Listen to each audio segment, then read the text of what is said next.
নমস্কার, ইতি কিচেন। আমি থাল নিয়ে চলে বসলাম। কলকাতায় এসেছি, এত বৃষ্টি পড়ছে। আজকে একটু বৃষ্টিটা কম ছিল বলে আজকে আমি পটল আলু তরকারি করেছি।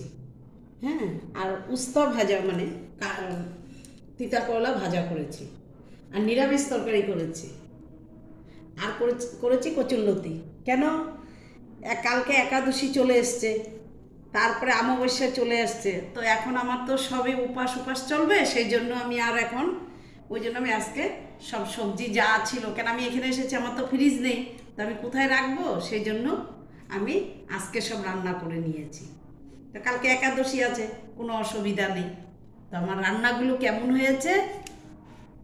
কচুরলতি পাতুরি করেছি, নিরামিষ তরকারি করেছি, করলা ভাজা করেছি, আর করেছি আলু পটলের ডালনা করেছি।